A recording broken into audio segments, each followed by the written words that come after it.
जीत के लिए हमने सारी व्यवस्था कर दी। अब बड़ा कुटिल मुस्कान के साथ पत्रकारों से मुखातिब होते हुए यही अहंकार यहां हुड्डा सामने दिखा, भूपेंद्र हुड्डा, अच्छा, जिनके हाथ में कमान थी कांग्रेस की, यहाँ हरियाणा में एक्सपर्ट है Bharatiya Janata party, micro management करती है। और यहां यह आता कि कांग्रेस के एजेंट तक नहीं थे पोलिंग बूथ पर। जहां जीत जाते हैं ना तो वहां ठिकरा नहीं फोड़ते हैं कांग्रेस वाले, जहां हार जाते हैं वहां ठिकरा फोड़ते हैं। कि वहां भी ठसक में रहे कांग्रेसी, और झारखंड में भी सरफराज भाई ठसक में है कांग्रेसी। तो हम लोग 81 सीट पर अपना प्रत्याशी खड़ा कर देंगे जेएमएम, लेकिन यह भी संभव नहीं है। चुनाव तो मिलजुल कर ही लड़ना पड़ेगा। आत्मविश्वास ठीक है, अच्छी बात है, अति आत्मविश्वास बहुत घातक होता है, और ये नुकसान जो है कांग्रेस को नहीं पहुंचा रहा, उसका जो घटक है उसको भी नुकसान पहुंचाएगा। पूरी तरह मिट्टी पलीद हो जाए हमारी झारखंड में भी, जैसे कि हरियाणा में ही। पता नहीं 99 जो सीट क्या आई कांग्रेस को, अरे बहुत बड़ा सीट थोड़ी आपने ले लिया। आपको सहयोग मिला क्षेत्रीय दलों का, जब ही अभी देखिए सब चढ़ बैठे हैं। खबर तो ये है, अगर कई आप लोगों से आप बात कीजिए अलग अलग विधानसभाओं में, तो 8 से 10 विधानसभा क्षेत्र जीतने के अलावा इनकी ज्यादा औकात अभी कांग्रेस की नहीं है। एक पार्टी ने, नेशनल पार्टी ने आंतरिक सर्वे किया था, उसमें टॉप पर टाइगर जयराम, सेकंड नंबर पर कल्पना सोरेन और तीसरे पर हेमंत सोरेन।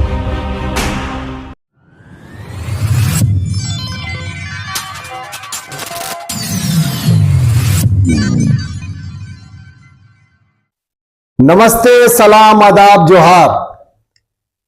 हम एक बार फिर से हाजिर हैं, हम यानी सरफराज कुरैशी, न्यूज स्टॉपेज वाले, और हमारे साथ वरिष्ठ पत्रकार, देश दुनिया की खबरों पर कड़ी नजर रखने वाले, बड़ी पकड़ रखने वाले सैयद शहरोज कमर, जीटी रोड वाले। झारखंड के मुख्यमंत्री हेमंत सोरेन अपनी पत्नी के साथ अचानक दिल्ली पहुंच गए। वहां जाकर राहुल गांधी से मिलते हैं, वहां जाकर खड़गे से मिलते हैं, और ठीक ये जो मिलन का दौर शुरू हुआ है, ये हरियाणा का चुनाव का जो रिजल्ट आया है उसके बाद हो रहा है। शरद भाई, क्या मामला है कि अचानक से हेमंत सोरेन का बुलावा दिल्ली आ गया है क्या, या ये खुद गए? भाई सरफराज, इसके 2-3 हिस्से हैं जो सवाल आपने किया है। पहले तो यह है कि क्यों इनकी यात्रा हुई, उसके बाद आप कहते हैं कि इसका कनेक्शन जो हरियाणा से क्या जी। तो हरियाणा से तो कनेक्शन इसका है। तो जो मैंने कहा व्यूअर्स की 2 हिस्से हैं, तो हम चाहते हैं कि पहला हिस्सा जो है उस पर चर्चा की जाए, वो है हरियाणा का चुनाव, यानी कि उसका रिजल्ट। और थोड़ी बात लंबी होगी, क्योंकि जब तक हम पूरी कहानी नहीं बताएंगे भाई सरफराज जी, हमारे व्यूअर्स भी नहीं समझ पाएंगे। क्योंकि देखिए, ऐसा लग रहा था कि हरियाणा में कांग्रेस की लहर है। बिल्कुल, सारे एग्जिट पोल यही बता रहे थे। आप किसी भी परिचित से हरियाणा फोन करते, किसी पत्रकार से या किसी आम परिचित से, तो आपको 10 में से 8 व्यक्ति यही बताता कि हरियाणा में कांग्रेस की लहर है, कांग्रेस की सरकार आ रही है। जी, कांग्रेस बिल्कुल। लेकिन आखिर क्या कारण रहे कि पूरा पलट गया? बाजी जिसे कहते हैं ना, हाँ, कि बाजी पलट गई और जीत का मुकुट जो है फिर सैनी साहब जो वहां के सीएम है उनके माथे चढ़ गया। भाजपा की हैट्रिक हो गई। जी, भाजपा की हैट्रिक हो गई। तो इसके पीछे भी 2-3 वजह है, बड़ी महत्वपूर्ण बताई जा रही जी। एक वजह बताई जाती है कि सैनी साहब का जो सीएम है उनका एक बयान आया था, उसके साथ 2-3 बयान और उसका भी जिक्र करूंगा। बयान यह आया था कि हमने सारी व्यवस्था कर ली है, एग्जिट पोल को आप रहने दीजिए, जीत के लिए हमने सारी व्यवस्था कर दी। बड़ा कुटिल मुस्कान के साथ पत्रकारों से मुखातिब होते हुए नायब सैनी साहब जो सीएम वहां के, उन्होंने कहा था, तो भाई कैसी व्यवस्था कर ली थी? क्या यह व्यवस्था कर ली थी कि जो बाद में कई जगह पोलिंग बूथ पे यह समझ में आया कि जब काउंटिंग हो रही थी तो उस समय देखिए ईवीएम से तो अब वोटिंग होती है जी, जब ईवीएम का इस्तेमाल होता है, किसी भी इलेक्ट्रॉनिक गैजेट का आप इस्तेमाल करेंगे तो बैटरी तो लो हो जाएगी। बिल्कुल। तो 99% बैटरी चार्ज कैसी थी वोटिंग के बाद जब आई काउंटिंग के लिए? और जिसमें 99% वोटिंग हुई, उसमें बताया जाता है कि ज्यादातर वोट भाजपा को मिले।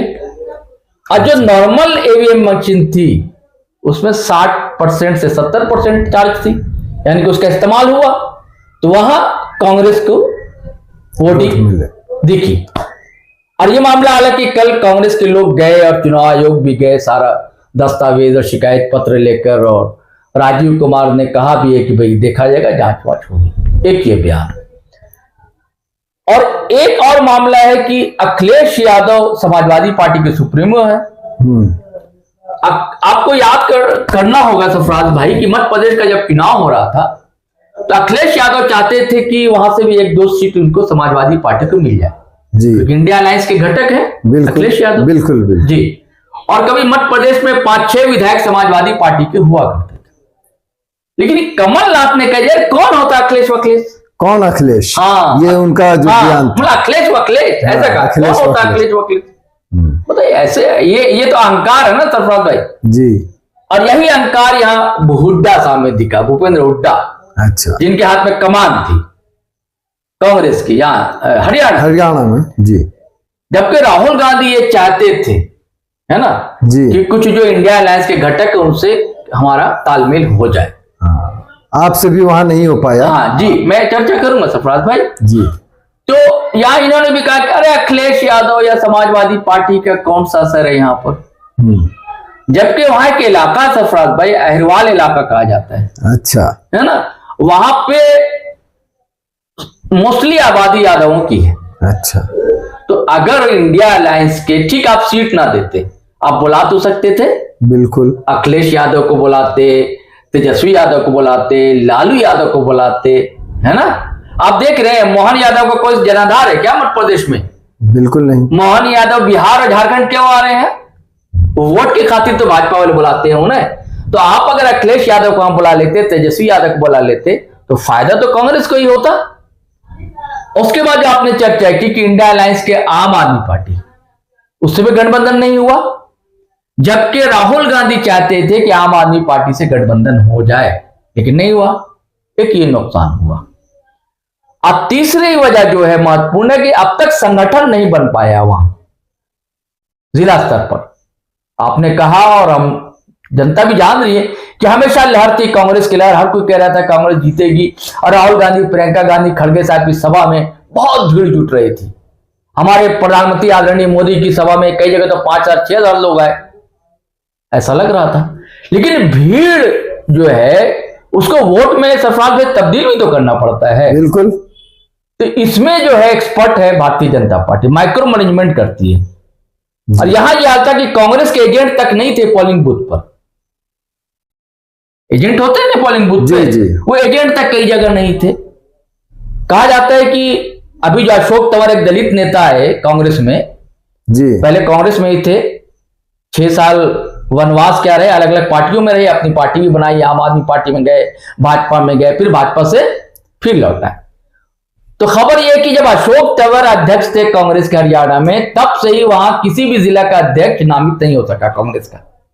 अच्छा, बताइए, अब जिला इकाई भी आपकी काम नहीं कर रही ठीक से, आपका संगठन भी वहां पर नहीं है, तो आप कब तक ठीकरा जो है ईवीएम पे फोड़ते रहिएगा? और अगर आप ठीकरा फोड़ रहे हैं तो आप पहले ये मांग क्यों नहीं रखते हैं?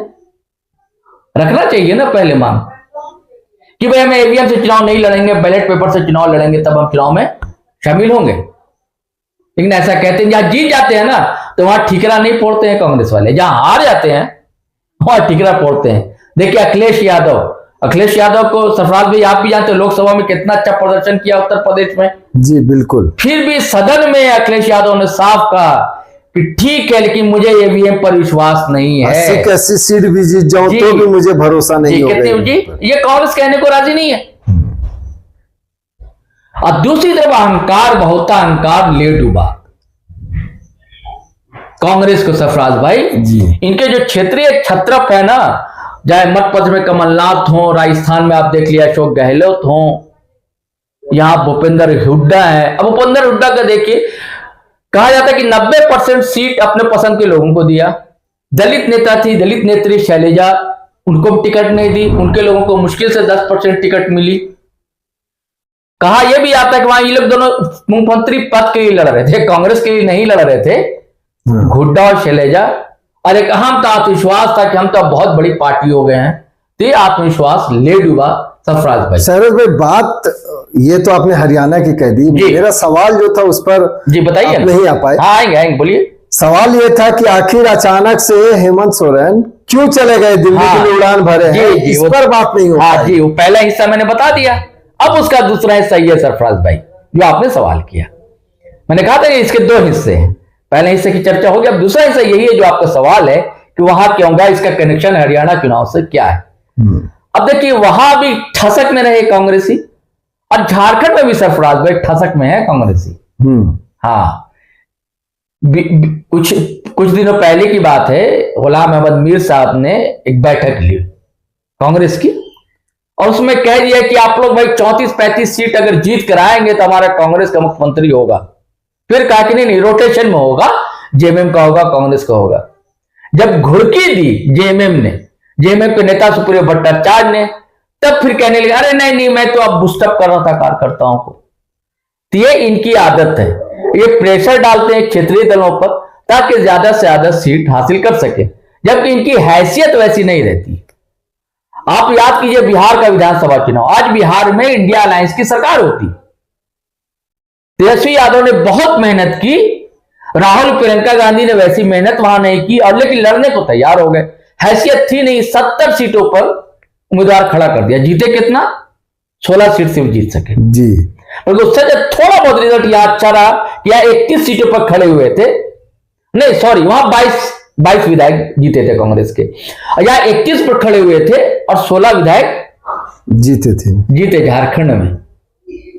और इस बार भी चाह रहे हैं, और राजद का तो और बड़ा बुरा प्रदर्शन रहा था सरफराज भाई, 7 जगह पर खड़ी हो गई थी झारखंड में, और सिर्फ एक जगह चतरा सीट जीती, सत्यानंद भोक्ता मंत्री भी बन गए। नहीं, इनका पहले से भी राजद की जमीन रही है यहाँ पर। हाँ ठीक है, जमीन रही है ना, लेकिन जीत नहीं सके ना। हाँ, हार हो गई। नहीं, सवाल है कि आखिर अचानक से जो गए अभी तक उस पर नहीं मैं बता रहा हूं, तो थोड़ा बात लंबी होगी, जब इस बात समझ में आएगी।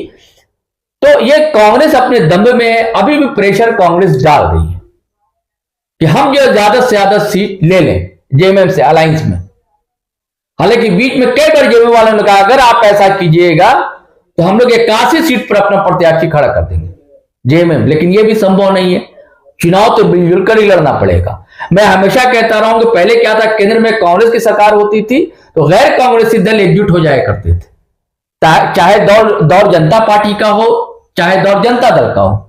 तभी जनता पार्टी के दौर में मोरारजी देसाई, चरण सिंह वगैरह पीएम बने, या उसके बाद फिर देवगौड़ा या चंद्रशेखर या वीपी सिंह पीएम बनते, क्योंकि एकजुट हो गए थे गैर कांग्रेस। आज जो है सरफराज भाई, केंद्र में भाजपा है, आपको गैर भाजपाई जितने दल जब तक एकजुट नहीं होइएगा, जब तक आप पराजित उसे नहीं कर सकते।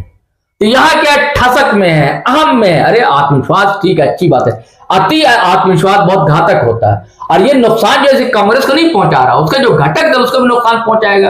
अब यहां कौन सी दिन की औकात है 8 से 10 सीट जीतने की झारखंड में, और मांग आप कर रहे हैं कि भाई 33 और 34 सीट हमको चाहिए, और यदि इस बार कह रहा है कि हमको 22 सीटें चाहिए, तो ऐसा नहीं होगा। मिलजुल कर आप चुनाव लड़िएगा तभी। और यही कारण जो दूसरा कि वहां उनको बुलावा आ गया, क्योंकि जेएमएम ने कह दिया था कि हम 81 सीटों पर अपना प्रत्याशी खड़ा कर देंगे।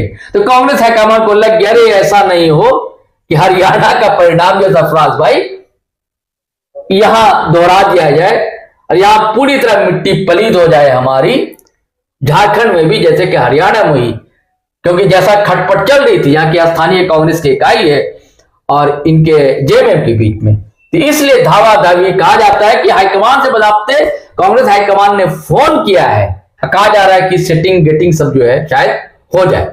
जी सरोज भाई, जो राजनीतिक झारखंड के जो राजनीतिक गलियारों में जी चर्चा ये है कि जेएमएम इसलिए अभी अपर हैंड हो गया है, जैसे हरियाणा में कांग्रेस की सरकार नहीं बन पाई, कांग्रेस का प्रदर्शन खराब हो गया, तो कांग्रेस भी अब रिस्क लेने के मूड में नहीं है, और पहले से चूंकि जेएमएम यहाँ बड़े भाई की भूमिका में है, तो इस बार भी बड़े भाई की भूमिका में रहेगी।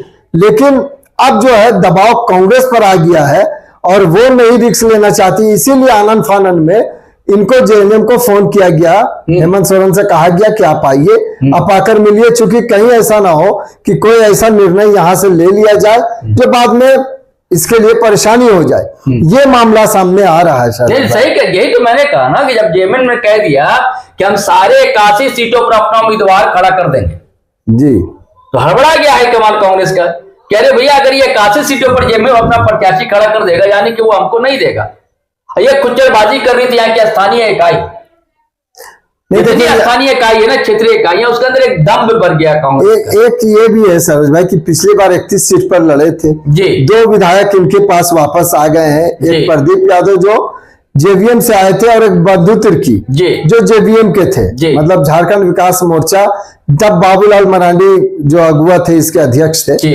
तो इसीलिए इनका दावा 33 सीट पर ये मांग कर रहे हैं कि 33 सीट पर अगर हम चुनाव लड़ते हैं और प्रदर्शन बेहतर होता है तो सरकार मुख्यमंत्री बना सकता है। हालांकि झारखंड में ये भी सच है कि हेमंत सोरेन का जो चेहरा है उसके मुकाबले में कांग्रेस के पास कोई भी एक भी बड़ा चेहरा नहीं है जिसके बल पर वो आगे चुनाव लड़ने के लिए जाए।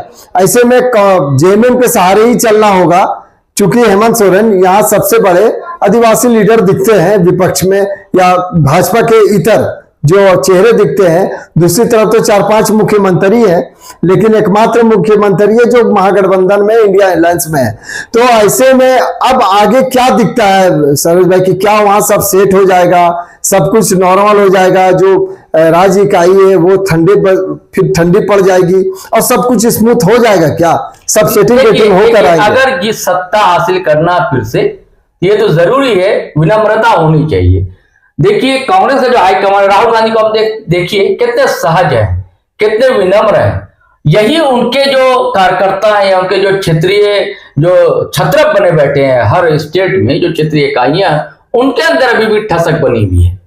और इस लोकसभा में जो पता नहीं 99 जो सीट क्या आई कांग्रेस को, अरे बहुत बड़ा सीट थोड़ी आपने ले लिया, आपको सहयोग मिला क्षेत्रीय दलों का। जब भी अभी देखिए सब चढ़ बैठे हैं, सिर्फ जेएमएम भी हावी नहीं हो रहा। महाराष्ट्र में आप देखिए उद्धव ठाकरे गुट कहने लगा है, शरद गुट कहने लगा है, हर जगह के जो इसके अलायंस हैं, आम आदमी पार्टी, वो कहने लगे हैं कि भाई ये तो ओवर कॉन्फिडेंस में आ जाते हैं। अरे आप यहां भी आप देख लीजिए कांग्रेस की कितनी इकाई है जो बूथ तक सक्रिय है या पंचायत तक सक्रिय है कांग्रेस।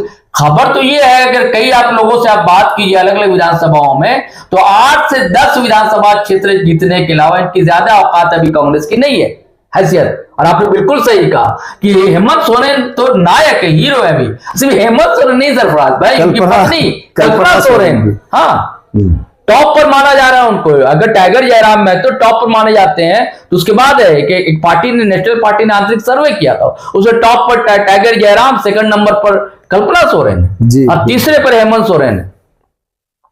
और अगर हमारा तो ये मानना है कि देखिए आप ही देखिए ना सरफराज भाई कि हर जगह रैलियां हो, हेमंत सोरेन कर रहे हैं, कल्पना सोरेन कर रहे हैं। देखिए कांग्रेस की जो कोटे से मंत्री हैं दीपिका सिंह पांडे, वो तो भाई एक प्रोटोकॉल कहिएगा ना कि मजबूरी है, उनको जाना पड़ रहा मैया समाज योजना में। अलग से आप बताइए तो कांग्रेस कहाँ का रैली और रैली जलसा ये सब कर रही है क्या? हो रहा है, कार्यक्रम हो रहा है, जेएमएम कांग्रेस का भी अपना कार्यक्रम हो रहा है। अच्छा, लेकिन चूंकि बड़े कार्यक्रम भी हो रहे हैं सरोज भाई, लेकिन है क्या कि चूंकि इनके पास बड़ा चेहरा हेमंत सोरेन के तर्ज पर बड़ा चेहरा नहीं है, तो बहुत बड़े कार्यक्रम नहीं हो रहे, लेकिन कार्यक्रम हो रहे हैं। इसके प्रदेश अध्यक्ष भी घूम रहे हैं सभी जगह पर। हाँ, बड़े लेवल पर अलग कार्यक्रम नहीं हो पा रहा है इनका, जैसे नेशनल लीडर कोई नहीं आ पा रहे हैं। जी नहीं, अभी बड़ा वैसा कोई कार्यक्रम नहीं हो रहा, लेकिन अब इन्होंने भी तैयारी हालांकि बहुत लेट से शुरू की है। कहा जाता है कि भाजपा काफी पहले से तैयारी में जुटी हुई है, नई नवेली पार्टी जो जेएलकेएम है वो काफी पहले से जुटी हुई है, आजसू अपनी तैयारी में जुटी हुई है। लेकिन जो सरकार में सत्ता पक्ष की जो तीनों पार्टियां हैं, चाहे वो जेएमएम हो, कांग्रेस हो या आरजेडी हो, इनकी आप तैयारी देखिएगा तो काफी पिछड़ी हुई है अभी भाजपा से। इसको भी आप देखेंगे तो पाएंगे कि काफी पिछड़ापन भाजपा से पिछड़ी हुई तैयारी के मामले में। बिल्कुल आपने सही कहा सरफराज भाई कि भाजपा क्या है, अंतिम गेंद तक मैच खेलती है। और एक बात मेरे घर से निकल गई थी सरफराज भाई, देखिए इस बार, पिछले बार तो आरजेडी, कांग्रेस और जेएमएम साथ में थे, और इस बार लेफ्ट पार्टी भी साथ में आ रही है जी, सीपीआई एमएल। और देखिए सीपीआई एमएल अब अकेले नहीं है, जो मासस था, है ना, हाँ हाँ एक ही राय वाली, उसका भी अरुण चटर्जी है ना, विधायक हुआ करते थे निरसा से, इस बार नहीं है। अरूप चटर्जी, हाँ, अरूप चटर्जी विधायक हुआ करते थे, इस बार नहीं है। तो उनका भी असर है 2-3 क्षेत्रों में, विधानसभा क्षेत्रों में। बिल्कुल। और माले का भी है, राजधनवार है ही, हाँ बगोदर से अभी विधायक है ही, राजधनवार से विधायक रहे, तो वो चाहेंगे 2 सीट लेना। हाँ और 2 सीट इधर की लेना चाह रहे हैं, वो कोयलांचल की निरसा की, 1 सीट शायद कोई और है। तो उनका दावा है लेफ्ट का 4 या 5 सीट। तो ये भी बात होनी है कि भाई कि मतलब कांग्रेस अपने कोटे से देगी लेफ्ट को कि जेएमएम कोटे से। और जेएमएम इस बार ठान चुके हैं जेएमएम के हम ज्यादा से ज्यादा सीटों पर चुनाव लड़े, इसलिए चाह रही है जेएमएम सरफराज भाई कि बहुमत कहां खड़ा जो हमारे आसपास रहे। जी, मतलब सहयोगी तो हमारे साथ रहे इंडिया में, लेकिन उनका ज्यादा प्रेशर नहीं हो। देखिए जैसे इसको ऐसे समझिए सरफराज भाई कि आज देखिए केंद्र में सरकार तो है मोदी जी की, जी, लेकिन भाजपा का बहुमत नहीं है, बिल्कुल बहुमत है एनडीए का। एनडीए का है, और प्रेशर अगर पे है। प्रेशर रहता है कि फैसला लेने में अब हाँ। वो आसानी नहीं है जी, तो यही हेमंत सोरेन स्वतंत्रता चाह रहे नहीं हैं। है। यही हेमंत सोरेन चाह रहे हैं कि ज्यादा से ज्यादा, हालांकि कहा जाता था सरफराज भाई कि झारखंड में सभी सीटों पर आज तक जेएमएम उम्मीदवार खड़ा नहीं कर सका है। जी नहीं, ये भी सच है ना। और ये भी सच है कि आज तक चाहे जी। भाजपा हो या जेएमएम हो, जी, कोई भी अकेले बहुमत नहीं पा सका। हाँ। ये भी एक आप देखेंगे जी। तस्वीर बनती है, हमेशा सहयोगी दलों की ही जरूरत पड़ती है। हाँ। लेकिन पहली बार ये भी रहा कि भाजपा ने 5 साल सरकार भी चलाई। हाँ, सिर्फ एकमात्र वही सरकार चलाई जी। जो रघुवर दास ने पिछले वो तो बार अकेले चलाई ही थी ना। हाँ, नहीं उसके साथ गठबंधन में आ गए थे।